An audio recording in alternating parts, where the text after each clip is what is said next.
이재명 대표가 선거법 2심에서 무죄를 받자 애초에 검찰의 무리한 기소였는지 질문이 이어지고 있습니다.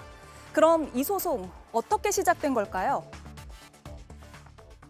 해외 출장에서 같이 골프를 치고 그 골프 친 사진을 공개했음에도 불구하고 방송에 나와서 이것은 조작됐다라고 하고 있고, 또 그와 같은 김문기를 전혀 모른다고 떳떳하게 얘기하고 있습니다. 지도자는 품성이 중요하다고 생각을 합니다. 네, 보신 것처럼 국민의힘이 대선 전에 고발을 했고 검찰이 낙선 후에도 수사를 이어간 건데요. 검찰은 이 사건을 두고 중대 사안이고 또 구속 사안이라는 말을 하기도 했었습니다.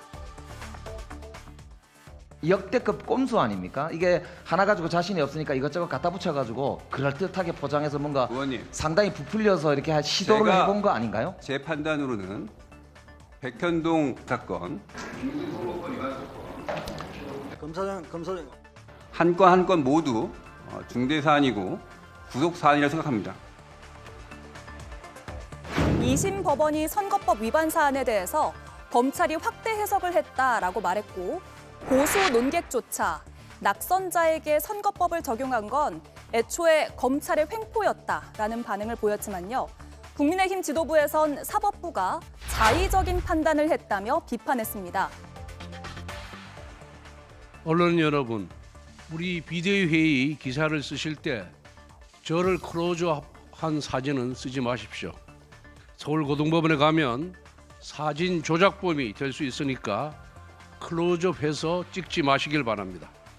이 사람 싫어, 그래, 하면 이 사람 좋아, 그러니까 무죄라는 식의 판결을 내리면 국민들이 어떻게 사법부를 신뢰할 수 있겠습니까? 법원이 스스로 권위를 무너뜨린 것입니다. 국민의힘 내부에선 좌파 사법 카르텔이라는 말까지 나오는데 승복하라던 말은 어디로 간 걸까요? 예, 권성동 원내대표가 자신의 얼굴을 클로즈업해서 찍으면 조작범이 된다 이렇게 주장을 했거든요. 어제 법원의 판단이 과연 그런 취지의 판단인지가 궁금해지고 정확히 따져봐야 시청자들께서 오해를 안 하실 것 같아서 한 말씀씩 듣겠습니다. 김희정 의원님. 아니, 권성동 원내대표의 사진을 클로즈업해서 내보내주면 땡큐인 거죠. 예. 회의장에 지도부 회의에서 한 10명이 앉아있다고 쳐요. 그런데 그중에서 한 2명만 클로즈업해서 딱 잘라내서 회의에 마치 둘만 앉아있는 것처럼 하면 조작이라고 할 수 있겠죠. 그런데 그 많은 참석자들 가운데 권성동 원내대표 사진만 딱 줌인을 해가지고 땡겨서 크게 내보내주면 고마운 거죠. 그런데 비유가 매우 잘못됐다라고 생각하고요. 아마 이재명 대표의 유죄를 기원하면서 조기 대선이 있으면 그걸로 계속 이재명 대표를 물고 늘어질 생각으로 기대에 부풀어 있다가 전혀 지금 다른 결과가 나오니까 망연자실해서 아무 얘기나 막 던지고 있는 게 아닌가라는 생각입니다. 예.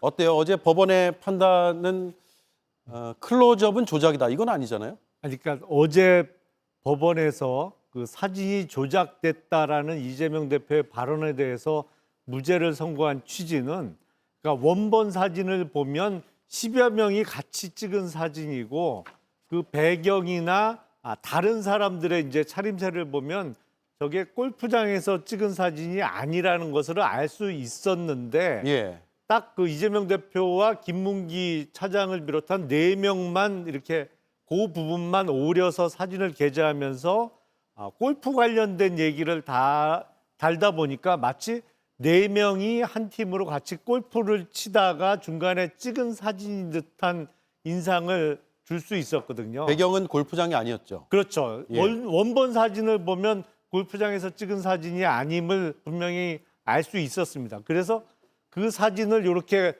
일부분만 내보낸 것을 이재명 대표가 사진이 조작됐다라고 발언한 것을, 그것을 허위 사실을 공표했다고 볼 수는 없다. 그러니까 당사자의 입장에서 그 사진이 전혀 그런 상황이 아니었는데 일부분만 보내면서 이게 골프와 관련된 것처럼 이미지를 심어준 것을 조작됐다라고 발언한 것을 전혀 사실과 다른 허위의 사실을 발언한 것으로 볼 수는 없다는 취지로 무죄를 선고한 것이기 때문에 예. 권성동 원내대표의 저 발언과 무죄 취지는 조금 맞지 않는 다른 얘기를 한 거죠. 예. 서로. 네. 권성동 대표의 막말은 도대체 어디까지일까 이런 생각이 오늘 많이 들었는데요. 일부 좀 과장됐다고 하더라도 그것이 허위가 아니다. 그것을 법적으로 처벌할 수 없다라고 하는 것을 어제 분명하게 밝혔는데 이거에 대한 판례는 그동안 공직선거법과 관련된 대법원 판례를 통해서 사실상 거의 정립이 되어 왔던 사안입니다. 하루아침에 어제가 과거 그 윤석열 탈옥처럼 70 몇 년 만에 해석이 바뀌거나 그러지 않은 겁니다. 2018년, 19년에 이재명 대표에 대한 대법원 판례를 통해서 공직 후보자로 출마하는 자가 공개적으로 발언하는 것의 허용 범위 이것을 너무 극히 제한하게 되면 어떤 후보도 국민들께 정확한 내용을 얘기하지 않고 모두 다 모른다고 할 가능성이 높고 그렇게 되면 국민의 선택권이 제약을 받는다라고 하는 대법원의 판례가 있었습니다. 예. 그런 취지로 본다면 이 건은 사실 기소 자체부터가 문제가 있었던 건인데 이 과정 속에서 본인들이 했던 이 과오들에 대해서는 절대 반성하지 않고 또다시 그 재판을 담당했던 재판부에 대해서 좌표찍기를 권성동 의원이 오늘 또 발언을 했거든요. 예. 이런 것들을 통해서 계속 폭력이 정당화되는 그런 사회가 되고 있는데 이러한 폭력 선동행위가 권성동 원내대표라고 하는 명색이 여당의 원내대표에 의해서 계속 진행되고 있는 것에 대해서 좀 매우 개탄스럽고 유감을 표명합니다. 예. 클로즈업 사진을 찍으면 조작법이 된다라는 표현은 아주 적확한 표현은 아니다라고 정리를 하면 되겠네요. 어제 2심 재판부가 김문기 처장 관련 발언을 크게 세 가지로 정리를 했는데요. 다시 한번 보여드리겠습니다. 1심 유죄 판단이 나왔던 김문기 씨와 골프를 치지 않았다라는 발언을 무죄로 뒤집었고요. 재판부는 발언 하나하나를 열거를 하면서 이게 어떤 맥락에서 어떤 취지로 나온 발언인지를 재정리해서 분류하면서 하나하나 이제 무죄 선고를 했잖아요. 그 얘기는 결국 전체 맥락을 봐야 된다. 그렇습니다. 예. 그러니까 이제 김문기 씨를 알았냐 몰랐냐를 가지고도 그 1심 재판부에서 이제 한 3가지 카테고리로 나눠가지고 두 가지는 무죄, 하나는 유죄 이런 식으로 정리를 했었잖아요. 그런데 이제 항소심 재판부는 전부 다 무죄로 봤던 것이 전체적인 큰 맥락에서 봐야 하는 것이고 특히 이 사진 부분에 대해서는 이제 조작된 것이다. 그리고 그 사진을 찍었던 그 시점에는 또 골프를 치지 않았던 시점이거든요. 그 10명의 어떤 단체 사진 중에서 4명을 딱 떼서 이렇게 확대해서 보여준 것은 그 부분에 대한 것은 이건 조작 아니냐. 마치 골프를 친 것처럼 보이게 만들 요량으로 이거는 조작된 사진 아니냐라는 것을 재판부가 그대로 수용했다라는 것이고요. 그런 점에서 이제 방점이 어디에 있느냐면 그 조작된 것이라는 것에 방점이 있다라는 거죠. 예. 설사 이거를 골프를 치지 않았다라는 것으로 해석될 여지가 있다 하더라도 큰 맥락에서 그 반대되는 그 해석이 나올 수 있다라면 피고인에게 유리한 방향으로 해석하고 결론 내리는 게 대법원 판례에 맞고 형사법 기본 원칙에도 부합하는 것이다. 이렇게 판단을 내린 거죠. 그런 점에서 저는 합리적 판단 내렸다고 생각하고요. 애초에 이 부분에 대해서 이 건을 가지고 기소한 것 자체가 공직선거법상 허위사실 유포라고 하는 당선자가 그 당선될 목적으로 허위사실 유포한 것, 그 부분에 대한 사실 처벌을 하자는 그 당초의 취지에 어긋나게 근소한 차이로 패배한 경쟁 후보에 대해서 기소까지 하면서 몇 년을 끌어온 이건 자체가 검찰의 무리한 기소였다라는 것을 극명하게 보여준 그런 판결이었다고 생각합니다. 예. 박상수 의원은 어제 판결 총평을 한번 해주시죠. 글쎄요, 어제 판결은 법률가들이라면 좀 받아들이기 어려운 그런 판결이었지 않았을까 저는 그렇게 생각을 하고요. 그냥 유사한 사례들이 좀 있죠. 유사한 사례들을 좀 이렇게 놓고 봤을 때 이 허위사실 이라고 이야기하는 이 허위사실 유포라고 이야기하는 기존의 사례들을 그냥 한번 제가 두 가지 사례를 한번 소개를 해보겠습니다. 선거 기간 중에 구리월드 디자인시티 유치가 눈앞에 국토부 그린벨트 해제 요건 충족 완료라는 현수막을 게시한 사례가 있었습니다. 이와 같은 사례에 대해서 당선 무효형이 선고됐죠. 예. 그리고 또 하나 TV토론에서 상대 후보에 대해 북침설을 주장하다 7년간 징역살이를 했다고 역시 허위사실을 적시한 사례가 있습니다. 역시 당선 무효로 선고가 됐습니다. 예. 네, 이들 사례들이랑 한번 비교를 해서 어제 사건을 보고 판단을 해본다면 글쎄요. 차라리 허위사실 유포를 위헌 법률로 해가지고 위헌으로 해서 헌법소원으로 해서 위헌 결정이 나온 거였다면 모를까. 지금까지 허위사실 유포로 처벌되고 당선 무효형을 받았던 수많은 정치인들이 어제 판결을 보고 굉장히 이러한 생각을 할 것 같습니다. 예전에는 유전무죄, 무전유죄 했지만 이제는 유지무죄, 지지율이 있으면 죄가 없다. 예. 지지율을 가지고 판단을 하는 이러한 판단에 대해서 굉장히 내가 지지율이 낮아서 당선 무효까지 선고가 됐구나 이렇게 생각하게 만드는 그러한 판결이지 않았을까. 사법부가 스스로의 신뢰를 상실하는 이러한 판단을 했던 것이라고 생각합니다. 예. 앞서 언급하신 내용은 그러게요. 명시적인 사실을 언급한 부분이고 어제 네. 재판부의 판단은 인식과 의견이라는 다르죠. 게 글쎄요, 아닐까요? 협박을 받았다라는 게 명시적인 사실이 아니라면 협박을 받았다는 게 인식이라고 하지 않습니까? 자, 예. 그러면 아까 얘기한 그 사례들을 이렇게 얘기하면은 그럼 이제 저기가 되질 않는 건가요? 그런 느낌이 있다. 예. 유치했다라는 그러한 느낌이 있습니다라고 얘기하면 그냥 느낌이란 말을 넣지도 않았어요. 심지어 협박을 받았다라고 얘기를 했지. 근데 협박이라는 단어를 이렇게 인식의 문제로 이렇게 놓고 이해를 한 거죠. 안다 모른다 역시 마찬가지입니다. 자, 그러면 이제 앞으로는 어떻게 하면 되느냐? 모른다고 하면 됩니다.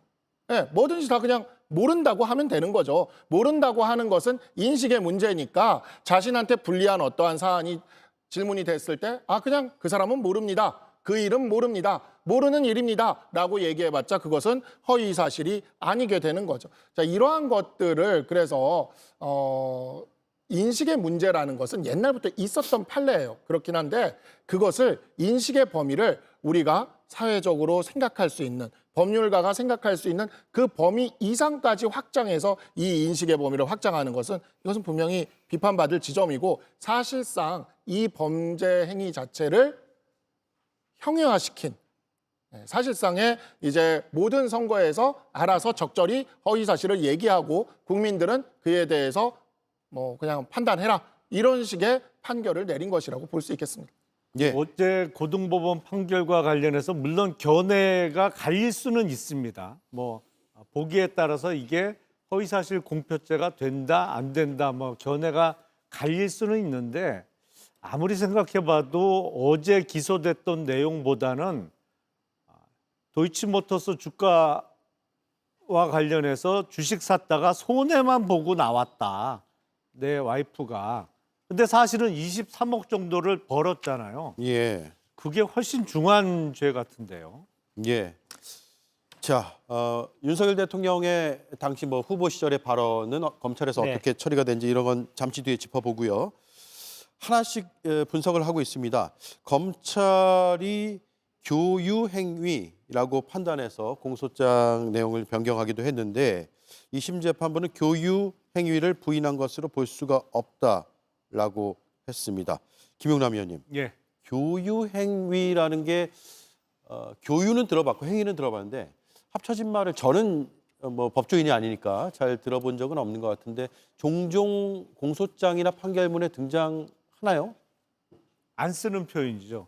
잘 안 쓰나요? 예. 보통은 저 비슷한 취지로 쓸 때는 일단 법률 용어는 절대 아니고요. 보통은 친교행위 내지는 사교행위 이런 표현을 쓰지 교유행위라고 쓰는 거는 저는 본 적이 없는 것 같아요. 근데 굳이 이제 왜 잘 쓰지도 않는 교유행위라는 단어를 썼을까? 저게 이제 유자가 놀유자잖아요. 예. 그러니까 굳이 놀유자가 들어간 단어를 쓴 게 아닌가라는 생각밖에 안 들어요. 잘 안 씁니다, 저런 말은. 예. 왜 썼을까요? 그러니까 놀았다는 걸 좀 예. 강조하기 위해서 예. 교유 행위라는 걸 교유가 쓴거 이제 아니겠어요? 서로 친분이 있다라는 의미로 해석이 된다면 그 친분을 어떤 행위로서 입증하기 위해서 행위의 범주 안에서 판단하기 위해서 그렇게 교유 행위로 썼다고 봐야 될까요? 아니 그러니까 친교 행위, 사교 행위라고 표현하면 뭐 우리가 그런 표현은 가끔 쓰죠. 예. 근데 그건 그야말로 어떤 사람과 사람 사이에 친해지기 위해서 이런저런 같이 식사를 한다든지 만나서 인사를 나눈다든지 이런 겁니다만 아무래도 검찰이 강조하고 싶었던 것은 골프도 같이 치고 바다 낚시도 같이 하고 이런 그래서 같이 놀았다는 의미의 놀 유자가 들어가는 단어를 굳이 쓴 거 아닌가 이런 생각이 들어요. 예. 자, 두 번째까지 짚어봤고 세 번째는 인식과 의견을 사실과는 좀 구분해서 판단해야 된다라는 취지인데 네. 성남시장 시절에 백현동 부지 용도 변경과 관련해서 앞서 짚어주셨죠. 이 대표는 2021년 국정감사에서 발언합니다. 국토부가 직무유기 문제 삼겠다고 협박해 어쩔 수 없이 용도 변경을 한 것이라는 취지의 답변을 했습니다. 협박이 과한 표현일 수는 있으나 허위로 보기는 어렵다. 의견 표명 차원이다라는 취지의 어제 고등법원의 판단이 있었습니다. 윤재관 의원 어떻게 보셨는지 듣고 네. 바로 이어 듣겠습니다. 대단히 상식적인 판단이었다고 생각하는데요. 상식적인 판단이었다. 네. 아니 생각을 해보십시오. 대학생이 초등학생한테 계속 무엇을 하라고 공문을 보내고 강요를 했다면 계속 그걸 종용했다면 받아들이는 초등학생은 그것을 협박으로 느낄 수 있는 겁니다. 그건 너무나 당연한 것이죠. 아니면 국토부가 계속 중앙부처인 국토부가 일개 기초자치단체장에게 계속 그것을 용도 변경을 하라고 계속 공문을 보내고 특히나 대통령까지 거론하면서 보고됐다 이런 식으로 해서 계속 그것을 얘기하는 와중에 그것을 받아들이는 기초단체장의 입장에서 보면 그것을 협박으로 느낄 수도 있는 것입니다. 예. 그러니까 그 사람이 어떻게 느꼈냐의 문제를 가지고 조금 과장을 했다고 해서 그것을 형사처벌의 대상으로까지 가게 되면 정치가 사법화가 되는 게 가장 문제다라고 많이 지적을 하는데요. 이런 문제까지도 계속 전 국민을 떠들썩하게 하고 나라의 모든 국정 운영을 뒤로 한 채 이런 표현 하나 가지고 나라를 이 지경까지 만드는 것은 정치의 사법화의 문제를 떠나서 정치의 과잉으로 인한 정치의 실종으로 이어져서 결국은 모든 국민들에게 피해를 가게 될 수밖에 없는 구조이거든요. 이 협박이라는 단어 하나 가지고 얼마나 많은 우리의 사회적인 비용을 더 지불해야 됩니까? 이제 좀 그만하셨으면 좋겠고 일반적인 법률가라면 이것에 대해서는 납득하기 어렵다고 얘기하셨는데 그 정도 된다면 그 법률가는 국민들과의 상식과 너무나 괴리되는 거기 때문에 법률이 살아있는 법률이 될 수가 없겠죠. 그리고 그게 현실이지도 않고요. 그래서 너무 그걸 법률가라고 하는 일반론으로 확대 해석하는 것은 좀 지양해 주시는 게 좋을 것 같다 생각이 듭니다. 속보가 들어와서 전해드리겠습니다. 검찰이 이재명 대표에 대한 공직선거법 위반 2심 무죄가 선고된 것에 대해 상고를 했다는 소식입니다. 어제 상고를 하겠다는 의사를 검찰에서 밝히긴 했는데 직접 상고장을 이제 제출한 것으로 보이고요. 상고라 함은 시청자들께서 잘 아실 것 같습니다. 2심에 대한 판결 불복 절차에 들어갔다라고 해서 대법원에서 다시 한번 판단을 받겠다라는 취지입니다. 검찰이 2심 무죄에 불복하고 상고를 했습니다. 네, 속보를 전해드렸고요. 반론 듣겠습니다. 네, 그러니까 이 공무원으로서 업무를 해보다 보면 협조 공문이라는 것을 다들 받아볼 겁니다. 최근에 있었던 행사 중에는 이제 작년에 국군의 날 퍼레이드 같은 것들이 좀 있을 수가 있었네요. 자, 그런 퍼레이드를 하게 되면 각 지자체나 관할 부서들에게 협조 공문이 내려가게 되죠. 협조 공문을 협박이라고 느낄 사람이 누가 있겠습니까? 이재명 대표는 성남시장과 경기도지사를 하면서 지자체장을 역임한 분이에요. 본인도 협조 공문을 많이 보냈을 것이고 또 중앙부처들로부터 협조 공문을 많이 받았을 겁니다. 협조 공문을 받는 것과 협박은 완전히 다른 사실관계죠. 이와 같은 사실관계를 사실의 적시로 보지 않고 인식의 문제로 봤다? 그러면 이제 모든 사실의 적시에 해당되는 부분들은 다 인식의 문제로 해석될 수가 있는 겁니다. 자, 허위사실이라는 것은요, 공직선거법상의 허위사실 유포에서만 문제되지 않습니다. 일반인들끼리 서로 명예훼손을 하게 될 때 허위사실 적시 명예훼손이 되느냐 하는 문제도 이야기가 될 수가 있는 거죠. 제가 정치권에 들어오기 전부터 지금까지 많이 하고 있는, 예를 들어 학폭 사건을 놓고 한번 생각을 해봅시다. 어떤 학생이, 반장이 아이한테 그렇게 이야기를 한 거죠. 내일까지 뭐를 해왔으면 좋겠다라고 이야기를 한 겁니다. 그렇게 부탁을 하는 이야기를 어찌 보면 반장의 지휘에서 했어요. 그랬는데 그 아이는 그것을 가지고 주변 친구들한테 이렇게 얘기를 하는 거죠. 반장이 나한테 협박을 했다. 자, 그러면 이러한 것들이 과연 허위사실 적시 명예훼손에 해당되는 학교폭력에 해당할 것이냐 아니냐? 이젠 아니라는 겁니다. 이번 판례는 그 얘기를 하는 거예요. 협박을 했다는 인식의 문제니까 사실의 적시가 아니니 협박을 했다는 말은 이제 거침없이 얼마든지 쓴다 해도 어떠한 법적 처벌이나 어떠한 이것에 대해서 명예훼손이나 학교폭력이나 이런 것이 될 수 없다고 하는 판결입니다. 그러니까 이러한 판결들이 중요한 거죠. 정파적인 이해관계 때문에 그렇게 쓰기에는 협박이란 단어를 사실의 적시의 문제에서 완전히 빼버린 것에 사회적 영향을 우리는 생각하지 않을 수가 없다. 이렇게 좀 말씀드리겠습니다. 예, 저녁 시간이 되면서 광화문 광장에 시민들이 많이 모이고 있습니다. 조금 전에 화면을 통해 전해드렸고요. 탄핵, 심판, 선거에 대한 자신들의 의견을 제시하기 위해서 광장에 모인 것 같습니다. 어떤 구호라든가 어떤 의사표시를 하는지는 구체적으로 좀 파악을 해본 뒤에 집회의 성격은 제가 말씀을 드려야 될 것 같고요. 이 시각 광화문의 모습이고 주로 민주노총 조합원들과 시민들 그리고 야권의 인사들이 모이는 것으로 보인다라는 게 저희 제작진이 전달해준 내용입니다. 네, 이 시각 광화문의 모습입니다. 다른 의견 있으세요? 네, 한 가지만 예, 간단하게 김정민 의원 먼저 반론을 하시죠. 예, 예. 먼저 하시고, 하시죠. 네, 반론을 제기하면 저런 인식이 정치의 주류가 되면요, 정치는 실종입니다. 국민이 판단하실 내용을 가지고 모든 것을 다 꼬투리 하나 잡아서 법원으로 달려가 가지고 정치가 다 완전히 사라졌지 않습니까? 윤석열 정부의 3년 동안 정치가 살아 있었습니까? 없었다고 다들 국민들이 판단하시고 정치가 다시 복원돼야 된다고 다들 얘기하시는데 모든 문제를 사법부의 문제로 판결로 결정하는 그런 나라가 정말 국민의힘이 추구하는 나라입니까? 정말 저는 그걸 한번 묻고 싶고요. 특히나 이거 관련돼서는 이재명 대표가 어느 정도의 도덕성을 확보했기 때문에 이런 판결도 나올 수도 있다고 저는 개인적으로 생각합니다. 그 과정 속에서 개인적인 착복이라든가 이런 문제들이 아무리 털어도 안 나왔지 않습니까? 그래서 가령 예를 들어서 배임죄에 관련돼 있는 동기가 전혀 없었다. 자기가 개인적 이득을 취득하지 않았으니까요.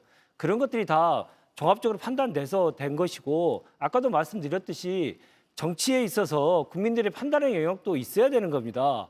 그 꼬투리 하나 가지고 모든 것을 그거 가지고 국정 운영을 다 발목을 잡게 되면 누가 피해를 봅니까? 그래서 저는 결국 이재명 대표에 대한 이번 선거에 대해서 오늘까지도 계속 저런 말씀을 하시는 거 보고 국민의힘이 정말 대한민국을 어디로 만들고 어떤 나라를 만들고 싶은지 정말 묻지 않을 수 없습니다. 예, 김종인 의견 듣고요. 발언권 드릴게요. 예, 일단은 그 검찰을 즉각 상고하겠다라는 그 지금 속보를 보고 나니까 지난번에 윤석열 피청구인 그 구속 취소 결론이 났을 때 즉시 항고 좀 해서 제발 대법원에 좀 판단을 받아보자. 그리고 앞으로도 구속기간 산정을 할 때 뭔가 기준과 원칙은 있어야 되는 거 아니냐라고 검찰을 향해서 모두가 읍소하지 않았습니까? 전혀 말을 듣지 않으니까 그랬던 검찰의 태도 그리고 인권 운운했던 검찰의 태도를 보면서 오늘이 이제 즉시 상고하는 모습 보니까 이재명 대표에게는 진짜 인권도 없는 것인지 내란 수괴 혐의자의 인권을 그렇게 존중하고 보호하는 검찰의 태도와는 너무 확연한 차이가 나서 이런 검찰이기 때문에 그 공직선거법 위반 혐의로 이렇게 기소하고 3년을 계속해서 압박하고 괴롭힐 수 있었겠구나라는 생각을 하게 되는데요. 그 공공기관 이전 문제를 가지고 전국에 28개인가요? 지자체 공문을 내려보냈잖아요. 중앙부처의 어떤 계획에 따라서. 성남시에 3번째 공문이 내려오고 그거를 이재명 당시 시장이 협박해서라고 표현을 했어요. 그런데 나중에는 그 표현이 설사 과했다 치더라도 상당한 압박과 부담으로 느꼈다라고 얘기를 합니다. 예. 그 협박의 주체는 나는 그렇게 느꼈지만 협박의 주체는 누굽니까? 국토부잖아요. 그걸 나는 느낀 것이고 내가 그렇게 인식했다는 것 자체가 왜 그게 허위사실 유포가 되는지 그건 아니다. 그건 과한 해석이다라고 지금 재판부가 판단을 한 거잖아요. 그러니까 이 정도의 발언을 놓고 3년 동안 이렇게 끊임없이 괴롭힐 정도의 사안이었던가 그건 아니라는 것에 대한 현명한 판단이었다고 생각하고요. 글쎄요. 대선 후보자로 나온 사람이 이 정도 본인의 어떤 인식 그리고 나는 이렇게 느꼈다라고 얘기하는 거를 대국민 허위사실 유포라고 건다면 모든 후보자들이 별로 할 말이 없을 것 같아요. 모든 토론회에서 뭐라고 소신껏 얘기를 할 수 있을지도 저는 잘 모르겠고요. 예. 더군다나 이 내용은 지금 국정감사장에서 나온 발언이었지 않습니까? 그런데 이걸 가지고도 고소고발하고 결국에는 검찰이 합작품으로 기소를 해서 3년을 끌어온 사건 아닙니까? 그런 점에서 이걸 가지고 계속해서 시비 걸고 그다음에 검찰은 또 이거를 상고하고 이런 모습들이 검찰 스스로 저는 자충수를 두는 거라고 판단합니다. 네. 조금 전 그래픽 나간 거 제가 다시 한번 설명을 드릴게요. 이 사건이 어떻게 시작됐냐면요. 2021년 발언에 대한 이제 고발이 하나 있었고요. 2022년 2월 김문기 전 처장을 몰랐다라는 발언에 대해서도 국민의힘에서 2건을 이제 고발을 했습니다. 검찰이 불구속 기소를 했고 첫 재판이 2022년 10월 시작이 됐고 2023년 3월에 첫 재판에 출석을 하게 됩니다. 지난해 9월에는 1심 변론 종결이 되고 11월에 1심의 선고 결과가 나왔습니다. 그리고 어제 2심 선고가 나왔습니다. 검찰은 오늘 조금 전 상고를 했다는 소식까지 전해드렸습니다. 자, 민주당에서 앞서 이제 김용남 의원도 좀 짚어주셨는데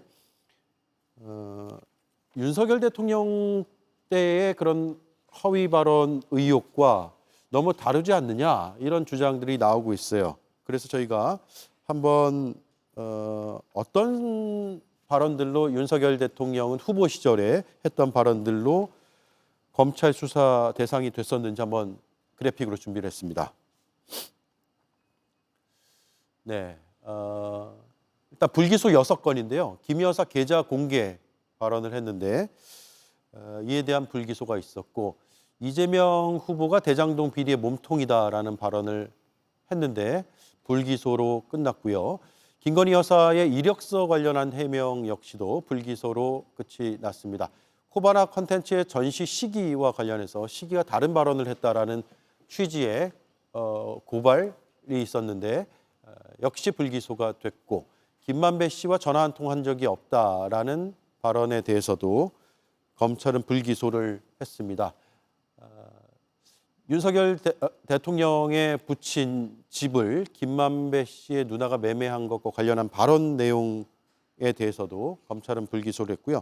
또 불송치된 사건도 3건이 있는데 김건희 여사의 허위 경력 의혹 관련 해명이 있고 전 정권 적폐 청산 수사 관련한 발언, 김 여사의 아파트 전세권 설정 관련된 해명도 모두 불송치가 돼서 저희가 파악하기로는 9건이고요. 불송치 또는 불기소로 끝이 났습니다. 즉 혐의 없음 처분으로 끝났다고 보면 되겠습니다. 이거 하나 좀 짚어보고 갈게요. 윤재관 의원님, 김용남 의원께 차례로 발언권 드리겠습니다. 지금 보신 것처럼 윤석열 대통령에 대한 모든 건은 다 무마가 됐지 않습니까? 다 문제가 되는 게 하나도 없지 않습니까? 그래서 당선, 무죄, 낙선, 유죄 이런 얘기가 나올 수밖에 없는 것이죠. 그래서 낙선자에 대해서 이렇게 탈탈 털어서 정치적인 사법살인을 정치적인 이 살인 그리고 그것을 사법의 영역으로 끌고 가서 사법살인을 하고자 하는 그런 사례는 우리가 대한민국에서 한 번도 본 적이 없는데 최초로 이런 것들을 아무렇지도 않고 감행을 했지 않습니까? 저기서 얘기가 나오지 않았습니다만은 도이치모터스와 관련돼서 그 주가 조작에 관련된 많은 얘기들이 사실상 법원에 그리고 검찰의 수사를 통해서 법원 재판 과정 속에서 모두가 사실이 아닌 것들이 너무나 많이 드러났잖아요. 가령 예를 들어서 손해를 봤다. 근데 대단한 이익을 받고 2010년도 이후로는 몇 번 거래한 이후로는 딱 끊었다. 그랬는데 계속적으로 거래를 했고 계속적으로 소통을 했다는 사실이 드러났지 않습니까? 그러니까 명백한 허위 사실을 유포한 것인데 그것마저도 재판 과정에서 다 드러난 것마저도 지금까지도 한 번도 제대로 기소가 안 됐지 않습니까? 그리고 수사를 제대로 하라고 했더니 가서 출장 조사하고요. 예. 이렇게 편법적으로 그리고 선택적으로 검찰권을 남용했기 때문에 검찰공화국이라고 하는 것이고 그래서 이 검찰공화국에서 정의란 있을 수 없다라고 하는 것들을 국민들이 대다수가 느끼고 있었기 때문에 계엄이 있기 전에 대통령 지지율이 한번 더듬어 보십시오. 다 10% 정도의 수준에 머물렀습니다. 임기 3년 차예요. 그 정도 됐으면 국민들에 대한 평가가 완전히 끝난 것이거든요. 그러면 이제는 좀 국정 운영을 바꾸는 방식 그리고 정치를 좀 바꾸는 방식을 고민할 때도 됐는데 내란 수계와 동일한 입장에서 계속 여당이 계속 가면서 지금 나라의 상황이 어떤 상황이 됐는지는 국민들이 얼마나 고통을 받는지는 좀 잘 예, 보고 알겠습니다. 계실 거라고 생각합니다. 예, 김용남 의원님. 그 법 적용에 있어서 국가기관의 그 수사권이 신뢰를 받으려면 국민들이 보시기에 동일한 기준으로 적용이 된다라고 생각이 되어야 합니다. 근데 지금 본 것과 같이 그러니까 당선자의 경우에는 대부분 불기소가 이루어지고 뭐 사실상 전부 불기소가 이루어졌는데 사실과 달랐던 발언임이 이미 다른 사건의 증거들을 통해서 확인된 경우가 있고요. 또 예를 들어서 지금 한참 수사 중입니다만 명태균 씨 관련해서 뭐 나는 한 번 내지 두 번 이외에는 만난 적이 없다 내지는 나는 명태균 씨와 직접 연락을 주고받은 적이 없다라는 발언을 한 주요 정치인들이 여러 명 있는데 동일한 지금 이재명 대표와 관련한 동일한 기준을 적용한다고 하면 다 허위사실 공표로 사실상 출마가 어려워진다는 얘기밖에 안 되는 겁니다. 근데 특히 선거법 위반에 있어서도 무슨 금품을 유권자들에게 살포한다든지 다른 상대 후보를 금품으로 매수한다든지 이런 중요 범죄가 아니고 지역적인 사실과 관련해서 허위사실 공표로 기소가 되기 시작하고 또 그거로 이른바 유력한 대권주자의 피선거권이 왔다 갔다 할 수 있다라면 사실은 그거 관련해서는 정치의 영역에 사법이 너무 깊숙이 개입할 수밖에 없는 상황을 법률 기관들이 만드는 것이 아닌가라는 좀 생각이 들어서 자제해야 될 필요가 있어 보입니다. 예. 자, 6건 검찰에서 직접 허위사실 공표 혐의에 대해서 불기소한 6건 중에서 첫 번째로 저희가 보여드렸던 김 여사 계좌 공개와 관련한 발언에 대해서 저희가 다 뭐 검찰의 불기소 처분 사유를 파악해서 전할 필요는 없을 것 같아서 대표적으로 하나만 말씀을 드리겠습니다. 검찰은 계좌의 일부만 공개한 것으로 확인이 됐지만 공개할 필요성이 있다고 판단한 그 부분에 대해서 공개했기 때문에 전부 공개한 취지로 해석을 했다. 그러니까 김건희 여사의 계좌를 다 공개한 것처럼 이제 발언을 했는데 사실은 일부를 공개했는데 좀 더 따지고 들어가 보면 공개의 필요성이 있다고 판단한 부분에 대해서 전부 공개했다는 취지로 해석을 할 수 있기 때문에 허위 사실이 아니라고 검찰은 판단했다라는 게 2022년 9월 8일 혐의 없음 불기소 처분의 사유로 검찰이 밝힌 내용입니다.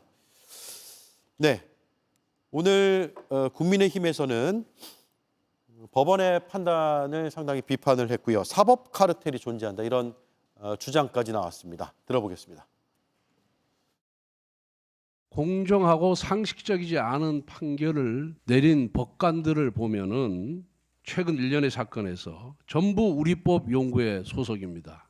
아니면 국제인권법 연구회 소속입니다. 대통령에 대한 체포영장을 발부한 서부지법 판사도 우리법 연구회 소속입니다. 그리고 최근에 한덕수 대행 탄핵 사건에서 유일하게 인용 결정을 내린 정계선 재판관도 우리법 연구회 소속입니다. 그리고 어제 내린 이재명 항소심의 주심 판사도 언론에 의하면은 우리법 연구회 내지 국제인권법 연구회 소속입니다. 우리법 연구회의 카르텔이 존재한다는 시중에 소문이 이 정도 되면은 사실로 드러났다고 보는 것이 저는 맞다고 생각을 합니다.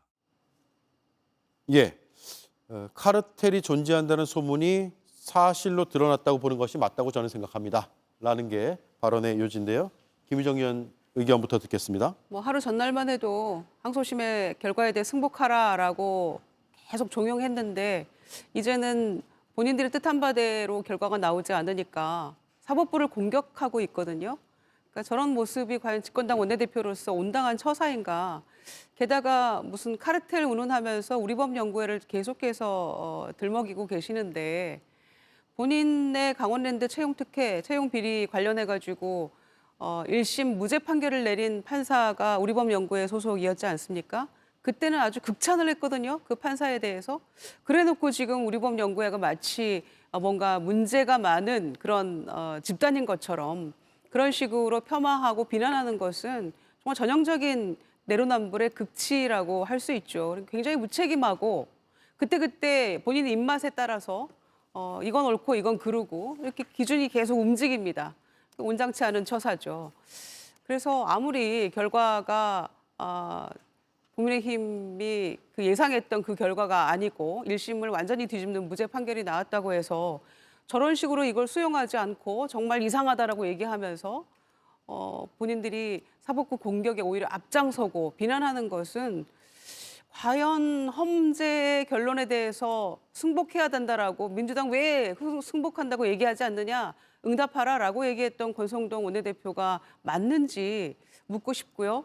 이런 태도는 지금 사법부에 대해서 승복하지 않고 오히려 공격하는 모습인데 그렇다면 헌재에 대해서도 헌재 심판 결과에 대해서도 지금 성에 차지 않으면 만약에 인용이 나온다면 그거에 대해서 계속해서 문제 제기하면서 불복하겠다는 것을 지금 보여주고 있는 모습이 아닌가 싶어서 글쎄요, 말씀 좀 가려서 하는 게 좋을 것 같고 사법부에 대해서는 승복하는 자세를 집권당 원내대표가 먼저 보여주는 게 그게 맞지 않나 싶습니다. 예. 사법부 판단이 지금 계속 정치적으로 논란이 되고 있는 게 지금 계엄 이후 탄핵 국면에서 반복이 되고 있습니다. 서부지법의 체포영장과 구속영장 발부, 중앙지법의 구속 취소, 그다음 이번에 이 항소심 판결. 정치적인 어떤 그 스탠스, 입장에 따라서 사법부에 대한 공격이 지금 뭐 이 스튜디오에 있는 뭐 모든 정당 가리지 않고 오갔습니다. 그거 뭐 부정하는 사람 아무도 없을 겁니다. 사법부가 지금 현재 어찌 보면은 이런 갈짓자의 행보를 계속해서 보이는 것, 그로 인해서 서로 간에 승복하라는 이야기를 그때그때 바꿔가면서 하는 것, 이 상황 자체가 지금 국민들에게는 굉장히 정말 당황스럽게 느껴질 것이고 앞으로 지금 우리가 이 국면 이후에 대한민국이라는 나라를 생각했을 때 이 법치주의와 사법부에 대한 신뢰 자체가 무너지는 이 상황이 과연 어떠한 결과로 이어질지를 정치권도 이제는 생각할 때가 됐다라는 생각이 듭니다. 특히 헌법재판소 결정이라는 가장 큰 결정이 지금 우리 앞에 놓여져 있죠. 이 결정 앞에서 또 어떠한 결과가 초래될지 굉장히 걱정스러운 지점이 많습니다. 그런 측면에서 정치권에서 이러한 부분들에 있어서는 모두 자제를 할 필요는 있다라고 저는 생각을 합니다. 알겠습니다. 자, 첫 번째 이슈 여기까지 하고요.